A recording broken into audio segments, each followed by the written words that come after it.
शेतकरी मित्रांनो, कलिंगड शेतीमध्ये शेवटचा टप्पा, अगदी शेवटचा टप्पा. आता ह्या टप्प्यावर येऊन कलिंगड आपलं मार्केटला पाठवायच्या स्टेजलाच येत असतो. म्हणजे तो 51 ते 60 दिवस. ह्या दिवसामध्ये मालाची साईज चांगली झाली काही नाही बघणे, त्याच्यावर आळी लागू नये, मावासारखा प्रकार होऊ नये आणि व्यापाऱ्याला माल आपला पसंत पडला पाहिजे, लष्टर चांगली आली पाहिजे.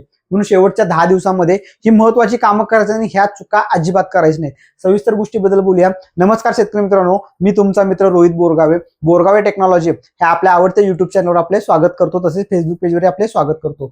51 ते 60 दिवसामध्ये काय चुका करायच्या नाहीत आणि काय करायचं आहे डिटेल व्हिडिओ बघूया. बऱ्यापैकी 51 ते 60 दिवसामध्ये आपल्याकडे साईज चांगली झाल्या काही नाही ह्याकडे आपल्याकडे लक्ष द्यायचं आहे. आळी होता कामा नये ह्याकडे द्यायचं आहे. बऱ्याच वेळेला जिकटा मावा पडतो, कारण का बऱ्याच ठिकाणी शाळू निघत असतं, मका निघत असतं, किंवा एक जिकट्या नावाचा प्रकार हा थंडीतनं ज्या वेळेला उन्हाळी येत असते किंवा उन्हाळ्याच्या सुरुवातीला हा एक प्रकार खूप मोठ्या प्रमाणामध्ये येत असतो. त्याच्यामुळं फळावर खूप प्रकारे डॅमेज होतो, लष्टर गायब होतो त्याचं. ह्या सगळ्या गोष्टीकडे लक्ष द्यायचं आहे. आणि सगळ्यात महत्वाचं की फळ एखादं कापून बघायचं आहे, लाल झाले काय बघायचं आहे, व्यापाऱ्यांना बोलवायला सुरुवात करायची आहे, प्लॉट दाखवायला सुरुवात करायची आहे, आणि मग डेव्हलप होत नसलं किंवा काय कमी जास्त असलं तर ते आपल्याला रिपेअर करून घ्यायचं आहे. तर सविस्तर फर्टिगेशन आणि बाकी गोष्टीबद्दल पण बोलूया. व्हिडिओला सुरुवात करण्याआधी जे कोणी चॅनलवर नवीन आहेत त्यांनी चॅनल सबस्क्राईब करा, आणि जे कोणी फेसबुक पेजवर हा व्हिडिओ पाहत असतील तर त्यांनी पेज नक्की लाईक करा. शेतकरी मित्रांनो, खूप सोपं आहे. शेवटचे 10 दिवस आहेत. ह्या फर्टिगेशन मध्ये आपल्याकडे 7042 प्लस 14% सल्फर असणारा हा ग्रेड सोडायचा आहे, किंवा 13045 5 किलो सोडायचा आहे, आणि 0050 5 किलो सोडायचा आहे. शेतकरी मित्रांनो, हा 48 दिवसापासून घेतलेला आहे आपण बऱ्यापैकी. शेतकरी मित्रांनो, हा जो काही टप्पा असतो ह्या टप्प्यामध्ये ताकद पोटॅशचं आपल्याला जास्त द्यायचं आहे, कारण का साईज मध्ये काम होत असतं आपल्याकडं. जेवढं चांगल्या प्रकारे नायट्रोजन आणि थोडं पोटॅश जाईल साईजला खूप चांगल्या प्रकारे हे करतं. त्याच्या आधी मी तुम्हाला सांगू इच्छितो शेतकरी मित्रांनो की कलिंगड टरबूज मध्ये बोरगावे टेक्नॉलॉजीचं हे प्रॅक्टिकल मॅन्युअल आहे.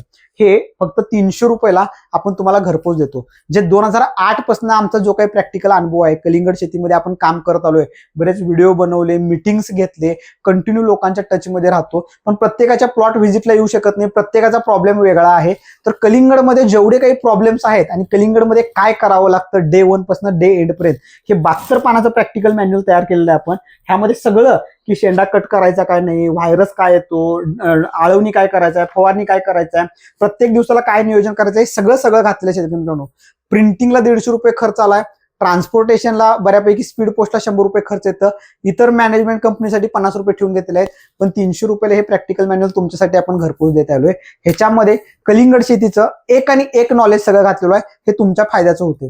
जर का तुम्हाला नको असलं तर आपण हे व्हिडिओ तर करत असतो, हे बघत जावा. माझ्यासारखे बरीच लोक खूप छान व्हिडिओ बनवतात, त्यांचं बघत जावा, प्रॅक्टिकली समजून घेत जावा, आणि कलिंगड शेतीमध्ये कंटिन्यू टिकून राहून काम करत राहा. हे मॅन्युअल पाहिजे तर ऑफिसला फोन करा आमच्या 8421 981 181. सकाळी 9 ते 6 या वेळेत तुम्ही ऑफिसला कॉल केला तर आमच्या ऑफिसमध्ये हे मॅन्युअल तुम्हाला 100% पाठवून देतील.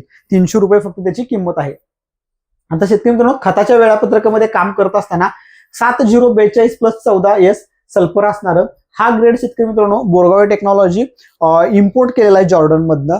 जर आमचं जे जॉर्डनचं कोलॅबरेशन आहे तिथलं अरेबिक ग्रेड आहे. म्हणजे जसं आपण इंडियन आहे, महाराष्ट्रीयन आहे, मराठी आहे, तसं तिथे अरेबिक ब्रँड आहे खूप चांगला, त्यांच्याबरोबर कोलॅबरेशन आहे. आणि अरेबिक नावानंच आपल्या इथे 7042 येतं. अतिशय चांगलं आहे. एखादी बॅग घेऊन बघा, किंवा त्याला रिप्लेस तुमच्याकडे 13045 आहे हे वापरू शकता. 0050 तर काय मार्केटमध्ये आपल्याला मिळतच असतं, हे वापरायचं आहे. ह्याच्यामुळं शेंडा पळून साईज चांगली व्हायला आणि डेव्हलपमेंटला ह्या दोन्ही ग्रेडचा उपयोग होत असतो. 48व्या दिवशी ते द्यायचंय, 50व्या दिवशी ते द्यायचंय, पण त्याच्याबरोबर हॅरियर 1 लिटर द्यायचंय. हॅरियर बद्दल मला वेगळं सांगायची काय गरज नाही. अख्ख्या महाराष्ट्राला आणि महाराष्ट्राच्या वेळ कर्नाटक, गुजरात, MP या बऱ्याच लोकांना हॅरियर आणि साईज ह्याबद्दल माहिती आहे. अतिशय चांगला साईजसाठी हार्मोन्स आहे, तुम्ही वापरून पहा, तुम्हाला खूप चांगला रिझल्ट येणार आहे. 52व्या दिवशी परत तो डोस घ्यायचा आहे. 54व्या दिवशी 7042 14S परत हे हॅरियरचा सेम डोस घ्यायचा आहे. 56व्या दिवशी पण परत हा डोस घ्यायचा आहे. 56 दिवसापर्यंत आपण डोस देतो. त्याच्या पुढं जर का साईज वगैरे झालं नसलं तर परत तुम्ही वेळापत्रक थोडं रिपीट निम्म 50% करू शकता, कारण का ऑलरेडी आपण खतं दिलेलीच आहेत. परत काही एक्स्ट्रा खतं द्यायची गरज नाही. थोडंफार सपोर्टला दिला एक्स्ट्रा तरी चालू शकतात. बरीच लोक ऑक्साईड फॉर्म मध्ये खतं वापरतात, ते सुद्धा खूप चांगलं काम करतात. म्हणजे 042 असू दे, किंवा 7 10 5 10 54 10 सारखे ग्रेड, बरेच वेगवेगळे ग्रेड मिळतात. तुम्ही तुमच्या पद्धतीने वापरू शकता. कुणाला कशाचा रिझल्ट येतो तुम्ही ते वापरा. आपलं काही म्हणणं नाही, पण तुमचा प्लॉट चांगला आला पाहिजे, तुम्ही प्रॉफिटमध्ये गेला पाहिजे, ह्या गोष्टीकडे आपल्याला प्रॅक्टिकली लक्ष द्यायचं आहे. फवारणीमध्ये 49 आणि 55 दिवशी 2 फवारणी करायची आपल्याला. हॅरियर आणि कराटेचा स्प्रे घ्यायचा 500-500 मिली, किंवा 55 दिवशी 7 रेस आणि कोरॅझनचा स्प्रे घ्यायचा आहे आपल्याला. ह्याचं काम, कारण का आळी जिगटा येऊ नये ह्यासाठीच महत्वाचं करायचं आहे. 7 रेस हॅरियरमुळे साईज चांगली होणं असू दे किंवा लष्टर चांगलं येणं असू दे, हे सगळं सविस्तर खूप चांगल्या प्रकारे काम होतं. आणि अशा पद्धतीनं आपला हा शेड्यूल संपतो इथं आणि आपण व्यापाऱ्यांना बोलवायला चालू करायचं आहे. व्यापारी आपल्या शेतामध्ये आले पाहिजेत, प्लॉट बघितला पाहिजे, फळ चिरून लाल वगैरे झालं असलं तिने सांगितले, आपल्याकडे ऍडव्हान्स दिले, पाणी बंद करा म्हटले तरच बंद करा. व्यापारी बघितल्याशिवाय शेतामध्ये अजिबात पाणी बंद करू नका. आता हे तर सगळे व्हिडिओ केलेलेच आहेत. बाकी तुमचा जो काही तुमच्या शेतामध्ये प्रॉब्लेम आहे किंवा काय अजून काय समस्या असल्यास किंवा माझ्या सहकाऱ्यांकडनं काय माहिती पाहिजे असल्यास, बऱ्याच भागामध्ये माझे सहकारी आहेत. माझ्या बॅक ऑफिसला पण इतर भागात कुठं नाही आहेत, तिथं बॅक ऑफिसवरनं पण मी सपोर्ट करू शकतो. फक्त आमचा हा ऑफिसचा नंबर आहे. सकाळी 9 ते 6 या वेळेत कॉल करून माझ्या तुम्हाला सहकार्य करणाऱ्या ह्याचा नंबर घ्या, तो तुम्हाला सहकार्य करल. आणि काय लागल्यास, तुम्हाला औषध लागू दे किंवा काय लागल्यास या ऑफिसमध्ये तुम्हाला मदत नक्की करतील. तुमच्या अजून काय प्रॉब्लेम असतात कमेंट करून सांगा, मी कमेंट वाचत असतो, त्याच्यावर नक्की मी व्हिडिओ बनवून तुम्हाला मदत करायचा नक्की प्रयत्न करू. तुमच्या सगळ्यांचं प्रेम आणि सहकार्य असू दे, असंच आपण चांगलं काम करूया. धन्यवाद शेतकरी मित्रांनो.